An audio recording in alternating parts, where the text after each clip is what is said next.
quando eu digo que o arminiano, porque articula teologia diferente de mim, não é irmão ou não será salvo, eu acabei de dinamitar a justificação pela fé. Porque o que eu creio de fato é que existe uma raça eleita condicionalmente. E essa eleição está condicionada à articulação correta da teologia. E, portanto, isso que alguns destes profetas do calvinismo estão pregando por aí, não é o caminho para a heresia, é o caminho para a apostasia, o que é diferente. Se a correta articulação da teologia não é importante, vocês concordam que o que, em última análise, o que nos diferencia de qualquer seita é a correta articulação da teologia? O que nos faz diferente das testemunhas de Jeová? As testemunhas de Jeová, elas vão dizer para vocês que elas creem em Jesus, elas vão dizer para vocês que elas creem em Deus Pai, elas vão dizer para vocês que Jesus é Salvador, porque a Bíblia utiliza essas linguagens. Mas quando a gente vai questionar, ou seja, a correta articulação da teologia sobre quem é o Jesus que eles creem, aí a gente chega à conclusão que é um falso Jesus. Olá a todos, sejam bem-vindos à Civilização Cristã. Nesse vídeo eu vou estar reagindo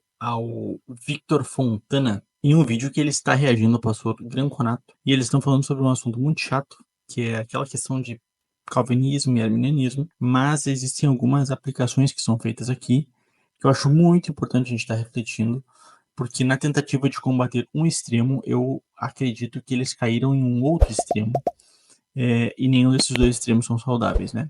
O que eles vão combater aqui é a ideia de que alguns têm, de que todo arminiano é um herege condenado ao inferno, certo? Mas para mim eles vão cair num outro erro, que é de relativizar a verdade e de que a forma como que a gente enxerga, embora possa dizer que é importante, em última análise não é. E a gente vai estar analisando aqui quando eles falarem. Vou estar tecendo alguns comentários em cima e já adiantando o meu ponto. Não creio que todos os arminianos são condenados ao inferno. Na verdade, eu creio que a maioria não é condenada ao inferno, pelo simples fato de que eu não acredito que a maioria dos arminianos é consistente com a estrutura de pensamento arminiano até o fim. Ou seja, no final das contas, embora se digam que há um livre-arbítrio e acredita que o homem existe certo poder sobre suas decisões, sobre suas escolhas e a forma como se vê o mundo, de modo prático, eu acredito que os arminianos não se importam dessa maneira, então não há verdadeira adesão a esse sistema de pensamento. E por isso eu creio que, embora seja um erro, e a gente vai analisar aqui como eu enxergo essa questão, e é uma perspectiva histórica, eu creio, eles são nossos irmãos em Cristo e são salvos, né? A gente pressupõe dessa forma. Mas vamos analisar aqui os argumentos deles. Deixei o vídeo um pouco acelerado e eu vou passar algumas partes que são irrelevantes, no caso. Há pessoas que perguntam para mim, pastor Marcos, o arminiano é crente, ele vai estar no céu? Gente, alguém é salvo porque crê nos 5 pontos de Dort? O ladrão na cruz. O que ele conhecia sobre os 5 pontos de Dort? O que ele conhecia sobre isso? Senhor, lembra-te de mim quando entrares no teu reino. Então diga aí os 5 pontos de Dort para eu dizer se você vai estar comigo lá ou não. Mas o que é isso, senhor? Não sabe? Tá lascado. 5 pontos de Dort e a tulip, tá, gente? Bom, então aqui vocês vejam, né, porque o teor é esse, né, eles estão combatendo esses extremistas que acham que o irmão em Cristo, ele é um irmão só porque ele tem uma soteriologia. O que é isso? Ele enxerga como Deus opera a salvação de uma perspectiva calvinista ou reformada. E que se não há adesão nisso, é um tipo de heresia que condena todo mundo ao inferno. Não creio dessa perspectiva, certo? Eu creio que todo erro é uma heresia. Por quê? Porque existe uma verdade. E isso é muito importante a gente falar nos dias de hoje, tá? Existe uma verdade. Ou seja, Jesus, o Senhor Jesus, ele veio ensinar um conjunto de doutrinas. Ou seja, Jesus ele veio nos ensinar a mensagem que o seu Pai ordenou, e existe uma verdade, ou seja, existe um ensinamento correto para cada área das nossas vidas. Então, existe um ensinamento correto sobre como nós somos justificados diante de Deus. Existe um ensinamento correto sobre como nós somos santificados diante de Deus. Existe um ensinamento correto sobre como nós devemos perdoar. Existe um ensinamento correto sobre como nós somos perdoados. Então, para cada doutrina, existe uma posição que é correta e todas as outras posições, elas são falsas, certo? Bom, então todo erro nas doutrinas é uma heresia, ou seja, não é conforme o ensino de Jesus, tá? Mas nem todas as doutrinas, elas têm o mesmo peso no sentido de afetarem as nossas vidas ou afetar a nossa alma de forma igual. A gente pode ver que as punições de Deus, os castigos de Deus, eles também não são iguais eles variam conforme a gravidade, né? Então, conforme os nossos atos são mais perversos, a humanidade é mais punida por Deus, ou conforme ela mais se aproxima de Deus, faz atos de justiça, ela é mais abençoada, e assim por diante, né? Deus sempre retribui a cada um conforme as suas obras, né? A gente vê isso o tempo inteiro nas escrituras. Então, as heresias, os erros são da mesma natureza. Existem heresias que são mais graves, existem heresias que são menos graves. Como uma doença, eu sempre gosto de usar a analogia da doença. Embora toda doença seja uma doença, por assim dizer, nem todas as doenças elas são iguais. Alguém pode dizer assim, eu tô com gripe, né? A maioria das pessoas não morre por causa de gripe. Mas sempre vai ter um que vai dizer, eu conheço fulano que morreu de gripe. Mas eu tô dizendo, na maior parte das pessoas não morrem de gripe. As pessoas que contraem gripe, né? Já a gente tem doenças gravíssimas, né? Por exemplo, alguém tem um câncer, ou alguém tem uma doença terminal aí. Então, embora as duas sejam doenças, tanto o câncer quanto a gripe, elas não apresentam o mesmo risco para a nossa vida. Embora todas as doenças elas tragam consequências para a nossa vida. Então, todas as heresias, todos os erros, eles têm consequências na nossa vida. Nós vamos fazer algumas coisas que são pecados, que a gente acha que não são, ou a gente vai esperar que Deus age de determinada forma, mas ele nunca vai agir porque a gente crê errado a respeito de Deus.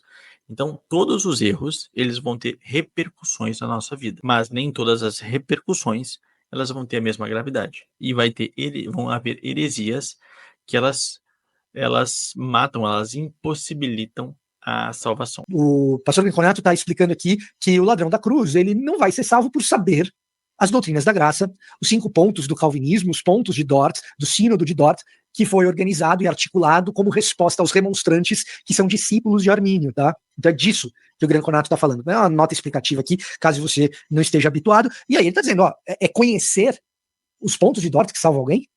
Não estará comigo no paraíso. Sai, capeta. Não foi nada disso. Bem, a pessoa é salva pela fé. Note bem, a carta aos Romanos, que serve como um fundamento inabalável para os pontos que vamos defender aqui, ela foi escrita no ano 57 depois de Cristo. Uma geração de cristãos, quase uma geração inteira de cristãos, morreu sem nunca ter lido um versículo de Romanos. Nunca. A carta aos Efésios, que fala sobre a designação, foi escrita no ano 62. Uma geração inteira de crentes morreu sem nunca ter lido Efésios. E estão no céu. Então a pessoa é salva porque crê em Jesus, que deposita nele a sua esperança de salvação, a sua confiança para a salvação. Só por isso. Ela não precisa conhecer os 5 pontos do calvinismo ou discordar deles para ser salvo. Poxa vida, mais claro que isso é impossível. Vitor, o pastor Grinconato falou o óbvio com brilho. Sabe qual que é o perigo? E assim, deixa eu deixar uma coisa bem clara aqui. O Grinconato e eu temos discordâncias, tá? Ele é batista, eu sou presbiteriano, então a gente discorda. Bom, vamos lá, tá? Aqui começa uma questão que para mim foi assustadora, foi chocante, na verdade, quando eu vi essa parte do vídeo, tá? Em especial. Ele vai usar o argumento seguinte, assim, a doutrina da salvação, ou a doutrina da eleição, da predestinação, que a gente conhece popularmente como predestinação, ela é mais claramente exposta nas escrituras, a gente pode dizer que em Romanos e em Efésios, tá? Aí o argumento do Grinconato é o seguinte, essas cartas elas foram escritas só lá pela década de 50, década de 60 do primeiro século. Aí a gente pode dizer, os apóstolos começaram a pregar lá pelo ano 33, né? Então, a gente tem ali uma geração inteira de cristãos que foram salvos e nunca tiveram contato com a carta de Romanos ou com a carta de Efésios. Por conclusão, do ponto de vista dele, não são doutrinas essenciais para a salvação, mas essa conclusão ela parte de uma premissa falsa, que a premissa falsa é que a primeira geração de cristãos ali após a morte do Senhor Jesus não teve contato com essas doutrinas. Meus irmãos, o que as escrituras sagradas do Novo Testamento? É a explicação. Primeiro a gente tem os evangelhos, que narra a vida de Jesus e o cumprimento das profecias do Antigo Testamento. Depois a gente tem o ministério dos apóstolos. O ministério dos apóstolos não é nada mais, nada menos do que a pregação da doutrina que eles ouviram de Jesus. Então é a mesma doutrina que Jesus expõe nos seus evangelhos. Ela está sendo pregada por todo o mundo e está sendo aplicada em circunstâncias específicas nas igrejas. Então, por exemplo, o que a gente esperaria que o apóstolo Paulo, quando ele fosse pregar em Roma, ele utilizasse a sua carta aos Romanos para fundamentar a sua explicação? É óbvio que não. Todas as doutrinas que a gente tem nas cartas do Novo Testamento, todas elas, todas as doutrinas que a gente encontra em Romanos, Gálatas, Efésios, Filipenses, Colossenses, até lá, a última, até Apocalipse, tudo já está contido nos evangelhos. E tudo que está contido nos evangelhos, toda a doutrina de Jesus, também já está contida no Antigo Testamento. Então não há nenhuma novidade. Quando os apóstolos chegavam numa comunidade, o que eles chegavam? Eles chegavam para pregar. Eles chegavam para pregar. Como que o apóstolo Paulo, por exemplo, lá na carta aos Romanos, ele prova a predestinação e a eleição.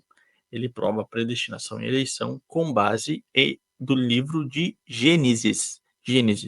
Então lá em Romanos ele escreve sobre a predestinação, sobre a eleição, citando como base o livro de Gênesis. Nas suas pregações, antes da década de 50 ou antes da década de 60, quando os apóstolos chegavam numa comunidade, eles já ensinavam todas as doutrinas de Jesus, que incluía a soteriologia, ou seja, que incluía o ensino a respeito da salvação, como a salvação ocorre.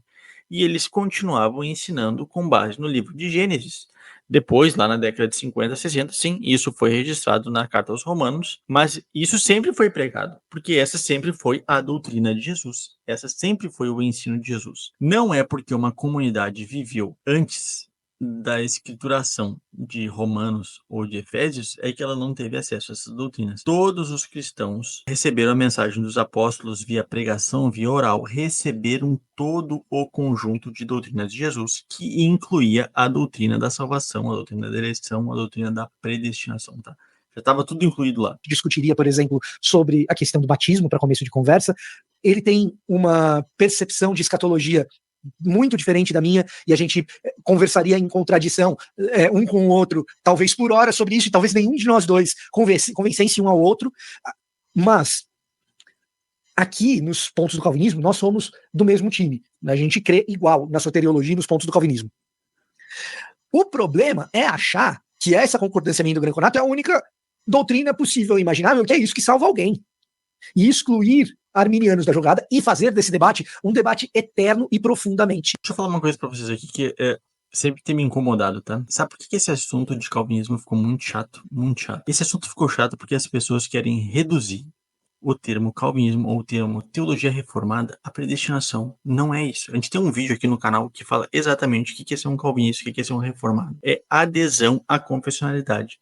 É um sistema de doutrinas. Não é só predestinação, não é só soteriologia. É por isso que fica esse papo chato, entendeu? Ah, ser calvinista é só crer em predestinação. Não, não é, irmãos, não é. Pega ali as formas de unidade, por exemplo, né? A Confissão Belga, os Sínodos de Dort, que é o que está sendo mencionado aqui, e o Catecismo de Heidelberg, ou pegam os padrões de Westminster. Aquilo lá é ser um reformado. Aquilo lá é ser um calvinista. Tudo aquilo, tudo que está lá. Porque as mesmas doutrinas que tem num sistema, tem no outro. Tudo que está lá é ser calvinista. E novamente, né, a gente já falou isso aqui no canal várias vezes. Crer em predestinação é importante, porque é o ensino de Jesus, mas é um ponto entre diversos pontos. E nesse sentido, só para reforçar aqui, o pastor Ganconato, com todo respeito, ele não é um calvinista, ele não é um reformado, ele é um batista, até onde eu sei, dispensacionalista, e a respeito da salvação, ele é monergista. Né? Esses aqui são termos teológicos, né? Então ele é um batista que crê em predestinação. Mas para ser um calvinista ou para ser um reformado, é muito mais coisas que é necessário crer do que predestinação. E, acrescento agora, correr o risco terrível de transformar a justificação pela fé numa obra. E esse sim é um risco terrível. Como assim, Vitor? Transformar a justificação pela fé numa obra? Do que você está falando? Sim, é possível transformar a justificação pela fé em uma obra e julgar-se salvo por uma obra pensando estar salvo pela fé. Ganconato explica muito bem. O que salva é a fé em Cristo Jesus, e somente a fé em Cristo Jesus. Quando eu substituo a fé em Cristo Jesus por uma capacidade de correta articulação da teologia, articular teologia é uma obra. E, portanto, se eu tenho convicção dos 5 pontos de Dort, se eu tenho convicção da graça, se eu tenho convicção do monergismo, se eu tenho convicção que é Deus quem salva, se eu tenho convicção da eleição, da predestinação, se eu tenho convicção de todas essas coisas, amém, somos convictos. Entretanto, quando eu digo que o que salva é a correta articulação desses elementos, eu não estou dizendo mais que o que salva é a crença salvífica em Cristo Jesus e na minha impotência e incapacidade de ser salvo e a graça de Jesus que me alcançou. Eu já não estou mais sendo salvo pela fé, mas estou sendo salvo pela minha crença na capacidade de correta articulação da teologia. Bom, vamos lá. Aqui nós temos outros problemas bem sérios, tá? Eu entendo o que eles querem falar no sentido de que eu quero usar os mesmos termos, tá? Correta articulação da teologia. E o que salva é a fé em Jesus Cristo. Mas aí eu faço uma pergunta para vocês, tá? Como nós temos acesso a Jesus Cristo? Né? O apóstolo Paulo nos ensina. Nós temos fé quando nós ouvimos o evangelho. Então o evangelho precisa ser pregado, o evangelho precisa ser anunciado para que a fé seja gerada no Jesus que salva. Para haver pregação que salva, é necessário correta articulação da teologia. Por quê? Eu posso, através da pregação, apresentar um falso Jesus. Eu posso apresentar um falso Jesus. Eu posso pegar as escrituras sagradas e eu posso distorcer as escrituras. Eu posso ensinar coisas que Jesus não ensinou. Eu posso apresentar um Cristo que não é real. Eu posso, inclusive, olha só, eu posso apresentar Jesus, dependendo da perspectiva que eu tenho, como eu ensino, um Jesus injusto, um Jesus que não ama, como a Bíblia define amor. Então vocês percebem assim que para as coisas que são básicas, o que é fé, o que é amor, né? Eu preciso de correta articulação teológica. Então eu preciso ler a Bíblia. O que é a correta articulação teológica? É ler a Bíblia e entender o que a Bíblia está me dizendo. Então, lá como eu falei lá no início, existe uma só verdade, né? Então, por exemplo, para a frase básica, Jesus é o único Salvador do mundo. Eu preciso uma correta articulação teológica de quem é Jesus. Eu preciso de uma correta articulação teológica sobre o que é pecado. E eu preciso de uma correta articulação teológica de como Jesus me salva, ou de como Jesus me justifica. Eu preciso dessas coisas. Essas coisas elas precisam ser anunciadas para mim, para que eu tenha fé no Jesus real. Jesus é uma pessoa real, mas ele é apresentado a mim através da correta pregação da palavra. E a correta pregação da palavra é, aqui na terminologia que está sendo usada no vídeo, correta articulação teológica. Porque se eu tirar assim, não precisa de nenhuma correta articulação teológica. Então a gente diz que fé é qualquer coisa. Fé não é qualquer coisa. Fé, ela repousa no conhecimento de Deus, no conhecimento de quem Deus é, no conhecimento de quem Jesus é. Então, é-me apresentado a verdade, lembra lá no início, só existe uma verdade. Então, é-me apresentado a verdade de quem é Jesus, o Jesus real, o Filho de Deus. E nessa verdade, eu creio, eu confio, e aí eu tenho relação com Jesus, porque foi me apresentado o Jesus real e não um Jesus fictício. Então, muitas igrejas no Brasil, elas apresentam um Jesus fictício. E é por isso que a gente vê diversos escândalos e problemas nessas igrejas, porque não está sendo pregado o verdadeiro evangelho, não está sendo pregado a verdade. Quando eu digo que o arminiano, porque articula teologia diferente de mim, não é irmão ou não será salvo, eu acabei de dinamitar a justificação pela fé. Porque o que eu creio de fato é que existe uma raça eleita condicionalmente, e essa eleição está condicionada à articulação correta da teologia. E, portanto, isso que alguns destes profetas do calvinismo estão pregando por aí, não é o caminho para a heresia, é o caminho para a apostasia, o que é diferente. Bom, aí, se a correta articulação da teologia não é importante, vocês concordam que o que, em última análise, o que nos diferencia de qualquer seita é a correta articulação da teologia? O que nos faz diferente das testemunhas de Jeová? O que nos faz diferente das testemunhas de Jeová? As testemunhas de Jeová, elas vão dizer para vocês que elas creem em Jesus, elas vão dizer para vocês que elas creem em Deus Pai, elas vão dizer para vocês que Jesus é Salvador, porque a Bíblia utiliza essas linguagens. Mas quando a gente vai questionar, ou seja, a correta articulação da teologia sobre quem é o Jesus que eles creem, aí a gente chega à conclusão que é um falso Jesus. É um falso Jesus. Então, é óbvio, não estou defendendo aqui que a interpretação de quem Jesus é, se Jesus é Deus ou não, é o mesmo peso da correta interpretação sobre como Jesus salva, que seria a soteriologia, né? Se Jesus é predestina ou não predestina, se há livre-arbítrio ou não há. Como eu falei, são doenças diferentes, com pesos diferentes e que nos afetam de forma diferente. Mas sim, arminianismo é uma heresia, porque, como eu falei lá no início, todo erro teológico é uma heresia. Então, nesse sentido, é uma heresia, é um erro. Dependendo de quanto nós estamos aderindo a esse erro, quanto ele nos afeta, nós somos mais ou menos prejudicados. Como eu falei, creio que, analisando, né, como as pessoas elas falam a respeito de Deus de modo geral, de como elas se portam em relação a Deus, eu creio que não há verdadeira aderência a isso para afirmar que a maioria das pessoas vão para o inferno. Eu jamais afirmaria isso, né? Jamais, eu não creio nisso. Mas também não relativizo que essas coisas que não há uma verdade sobre a doutrina da salvação e que os ensinamentos errados nos afetam e nos afetam de forma significativa. Eles são apóstatas? Não estou dizendo isso. Não estou dizendo isso. Quero crer que todos eles são irmãos e salvos. E mais que isso, creio que o são. Entretanto, quando eu começo a substituir a fé em Cristo por, é articulado assim, nesses detalhes. Se não falou nesse detalhe, não é salvo mais. É a fala do cara, é a maneira como ele pensou e colocou teologia em palavras que salva ele. Não é mais a disposição de crença em Cristo. E isso é um passo na direção de não crer mais. É um sinal de que eu não estou mais crendo que Cristo é suficiente para a salvação. Que eu estou crendo agora que para a salvação é necessário crer e articular corretamente. Não, mas isso não é o ponto. O ponto é que eu preciso crer no Jesus real. E eu preciso, então, estudar as Escrituras, ser iluminado pelo Espírito Santo para ter relação com Jesus real. Eu preciso saber o que Jesus realmente quer que eu faça. O que realmente é pecado. O que realmente é justiça. O que realmente é amor. O que realmente é a verdade, né? Então, nós estamos querendo a verdade. E esse ponto aqui que eu acho que daí a gente parte para a relativização da verdade, porque senão o que importa é a disposição de crer. Não é só disposição de crer, é disposição, é crer no que é real, é crer no Jesus real. Não é só simplesmente crer em Jesus, né? Que Jesus é. No catecismo eles falam a respeito de Jesus, certo?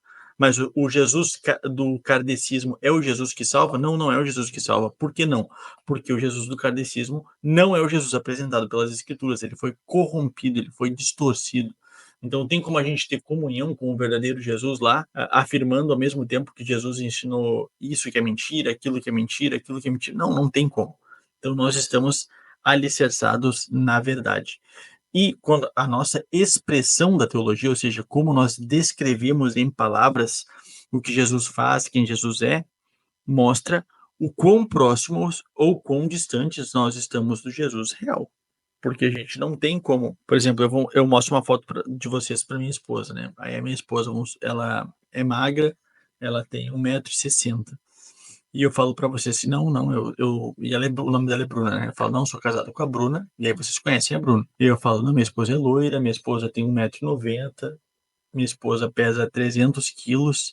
Aí vocês começam a questionar assim, não, mas ele não tá falando da esposa dele, ele tá falando de uma outra pessoa. Então é óbvio que nas descrições que nós fazemos a respeito de Jesus, mostra se nós temos real contato com o Jesus real ou não. Ou se nós estamos citando o nome de Jesus, mas na verdade nós estamos se relacionando com outra pessoa e não é o Jesus que salva. E aí quando você vai para os nossos irmãos arminianos e você pergunta para eles em quem você crê para a sua salvação ou no que você crê para a sua salvação, em quem eu creio para minha salvação? Em Cristo Jesus. Qualquer arminiano dirá. No que eu creio para minha salvação? No sacrifício do Filho do Deus vivo, enviado pelo próprio Deus para sofrer e morrer pelos meus pecados. Um arminiano dirá. Seja esse arminiano metodista, seja esse arminiano um batista arminiano, seja esse arminiano um assembleiano, a menos que ele não tenha sido ensinado. Mas qualquer um deles crê para a sua salvação na fé em Cristo Jesus. Aí vocês percebam, né? A menos que ele tenha sido ensinado. É óbvio que ele tem que ter sido ensinado e é óbvio que para ele ter sido ensinado precisa de correta articulação da teologia. Toda essa expressão que ele falou, eu creio em Jesus para minha salvação, creio que ele pagou os meus pecados, não sei o que, não sei o que, não sei o que. O que é isso? Correta articulação da teologia. É nós lermos a Bíblia, ser iluminados pelo Espírito Santo e aí nós professamos em que nós queremos. E outra, ele falou lá no início, né? Porque aí vira uma obra.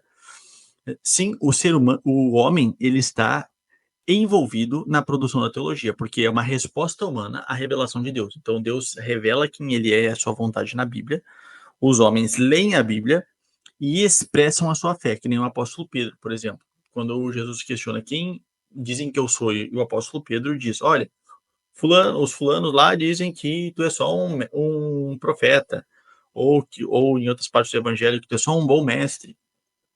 Mas o apóstolo Pedro, ele tem uma correta articulação na teologia, quando ele diz, não, esse Jesus que eu tenho contato, esse Jesus real que está aqui na minha frente, ele é o Cristo, o Salvador do mundo. E aí, Jesus diz que não foi carne nem sangue que te revelaram, mas foi divinamente revelado.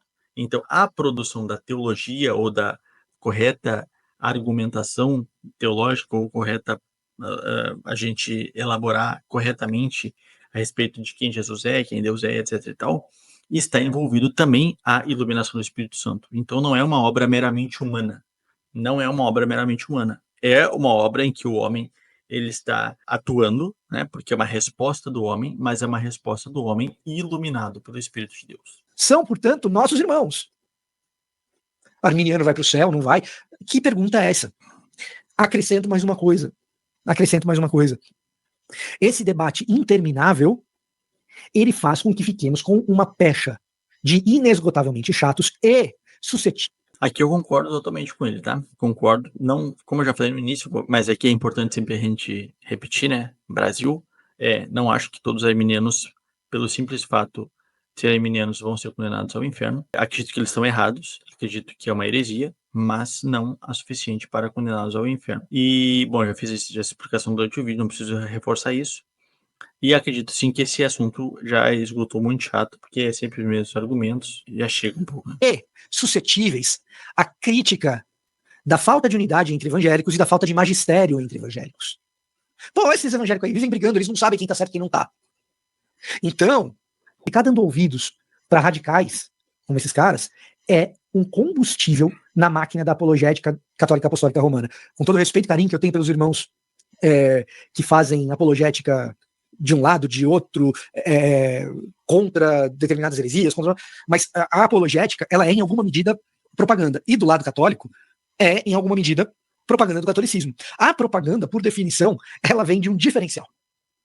De um diferencial de mercado. E não adianta, cara, a apologética funciona de acordo com a lógica de mercado, tá? É estudar um pouquinho de teoria da comunicação, que você sabe disso. E então, o que acontece? Pega qualquer livro de marketing. Onde o marketing começa? Diferenciação de produto. Qual é o teu diferencial? E aí, a apologética é montada em cima disso, a apologética dos católicos apostólicos romanos vai dizer, não, a gente não tem essa bagunça. A gente tem magistério. A gente tem unidade. Olha esses caras aí se digladiando. Eles não sabem no que creem. Então, é um combustível para esse tipo de retórica. Bom, aí ele fala essa questão do catolicismo romano, tá? Eu não acredito que isso seja real. Eu acredito que, na verdade, a gente ficar fingindo essa unidade, ela é prejudicial para o protestantismo, inclusive, e para o movimento evangélico no Brasil.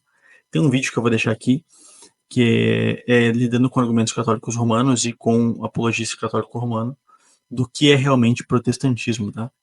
Do que é ser um protestante. E eu acredito que vai na contramão com o que o Victor Santana está falando aqui. Eu acredito que se a gente tiver essa postura que ele está orientando aqui, a gente piora a situação, porque a gente vai fingir uma unidade que não existe e a gente vai fingir que está debaixo de um magistério que também não existe, tá? Então tá, acho que esse foi o vídeo. Acho que eu deixei claro meu ponto do porquê a correta argumentação teológica é fundamental. É fundamental. E a correta argumentação teológica, sim, ela mostra se nós somos salvos ou não, porque ela vai mostrar se nós compreendemos quem é o verdadeiro Jesus, e só compreendendo quem é o verdadeiro Jesus é possível ter fé no Jesus real, e é o Jesus real que salva, tá bom? Se gostou desse vídeo, deixa um joinha aí, compartilha com os amigos, se inscreva no nosso canal, abraço, tchau.